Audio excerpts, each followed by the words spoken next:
So I made my first and only cylinder reduction just a few weeks ago, and it does feel different from spherical reductions. It feels weird.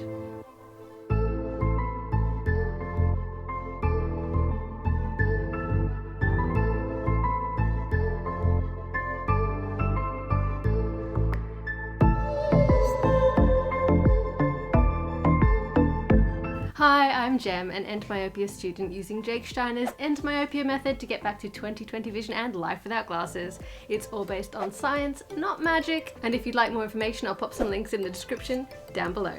So in my last reduction, I dropped my cylinder correction. I only had 0.25 diopters of a cylinder to start off with, and that is what I dropped. Now I've made quite a number of quarter diopter drops of spherical before.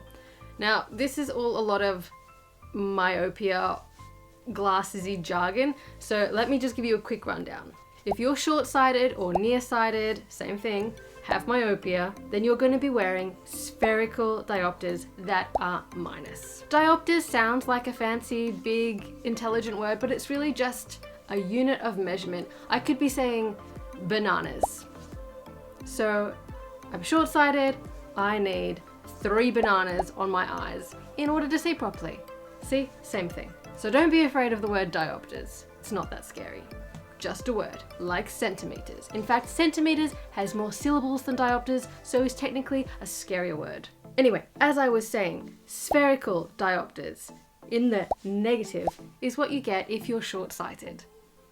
If you have astigmatism, however, you get cylinder diopters, which are practically like half spherical diopters. A spherical diopter adjusts the magnification across the whole of your lens, whereas a cylinder diopter only adjusts it in one direction. So I've recently dropped my first and only step of cylinder correction, and it does not feel the same as spherical correction. It's quite a different experience, which did surprise me. When you drop a quarter of a diopter of spherical correction, so 0.25 spherical diopters, what you get is a bit of blur.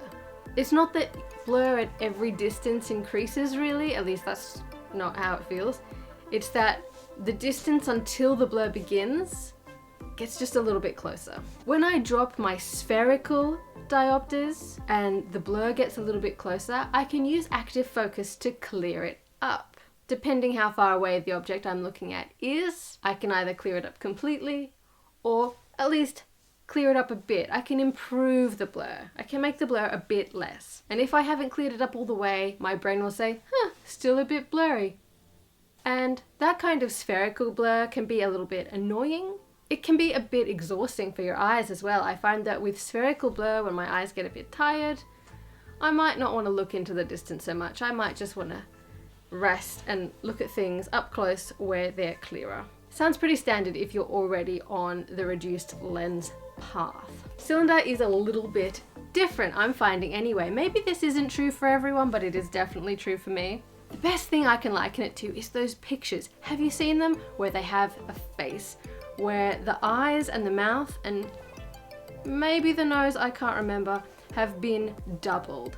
So instead of just one pair of eyes, there's 2 pairs of eyes. Instead of just one mouth, there are 2 mouths. And these images are a thing because they play with your mind. You see them, your brain says, whoa, what's happening? I'm not focusing correctly. I'm gonna look again.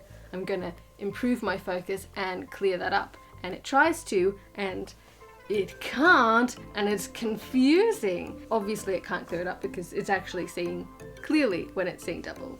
So I've only dropped 0.25 cylinder diopters. It's not a lot. I'm not seeing double like in these pictures. That would be extreme for an astigmatism correction reduction, but it feels the same. I see blur, I active focus, I clear something up, I have that sense that I'm looking with my best vision, and yet somehow it's still wrong. Still wrong, what's wrong? But because it's only the slightest bit off, it's not a whole, here's one eye, oh here's another one, oh I see what's happening. Because it's only the slightest bit wrong, it's hard to actually perceive what's happening. And so there's just this thing in my brain going, what? What? What? So whereas if I don't clear it up completely when it's spherical blur, my brain just says, still blurry. When it's cylinder blur, my brain feels confused. Even though in a rational sense, I'm not rationally confused. It's some other part of my brain which is trying to do something and can't really work out how to do it. So I can see why cylinder reductions can be trickier. I don't know whether biologically they're trickier, whether the eye has to do more adapting or not, but I can definitely get that on a mental level, this is a trickier process for my visual cortex. It's having some trouble figuring out what it needs to be doing. And I think our visual cortex needs to work out what needs doing before it can tell our biology, hey, can you fix that up for me? Cheers. So that's all I really wanted to say. That's me. Reducing the SIL. For those who are just here for the hard-hitting Endmyopia content, you're done. You can sign off. For those who follow my story and have the slightest bit of interest in actually my life behind the scenes, stick around for another 30 seconds. This is my box fort. I'm surrounded by boxes and I live in a granny flat, so this is pretty much where I live now. Here, this is my new lounge room, right here.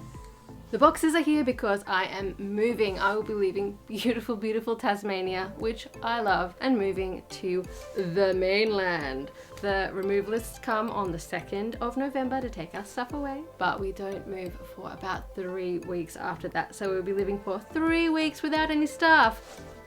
Thank you so much for watching. Please remember to like, comment, and subscribe, and hit the little bell button to get notified every time I post, which is every Thursday. Bye.